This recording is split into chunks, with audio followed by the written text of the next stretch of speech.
Friction is the resistance to relative motion between two contacting surfaces. There are two main types of friction. Static friction, which is friction between two solid objects not moving relative to each other. And the other is kinetic friction, which is friction between two solid bodies that are moving relative to each other. The formula for static friction is the maximum static friction force equals the coefficient of static friction times the normal force. The normal force usually equals the weight of the object. The formula for kinetic friction is that the friction force equals the coefficient of kinetic friction times the normal force, which is normally the weight of the object. Here we have an illustration of friction in action, where we have a mass with an applied force where there is a static coefficient of friction and a kinetic coefficient of friction. When a force greater than the maximum static friction force is applied to the mass, then it accelerates, as illustrated here.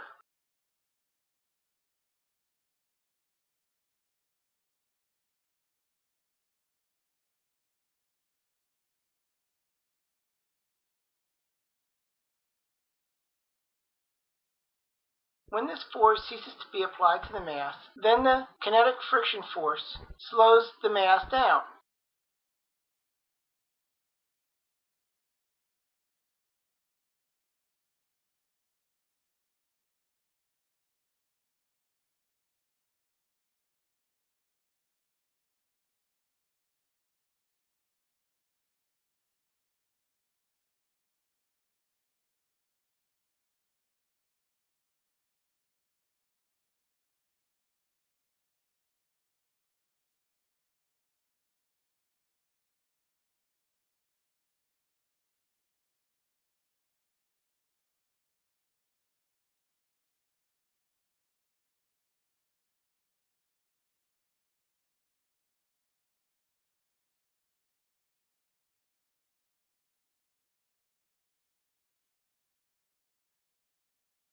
Until it comes to a complete stop.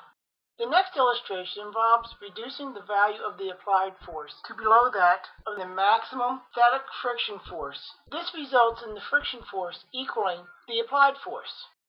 This results in a zero net force, and so no motion occurs. Whenever the applied force is below the maximum static friction force, the friction force always equals the applied force. This principle applies all the way down to zero applied force.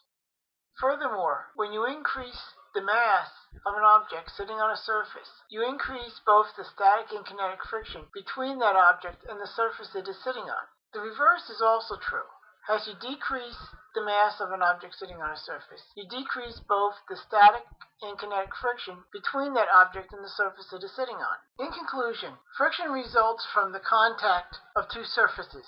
Friction always works against motion, so as a result, friction slows things down.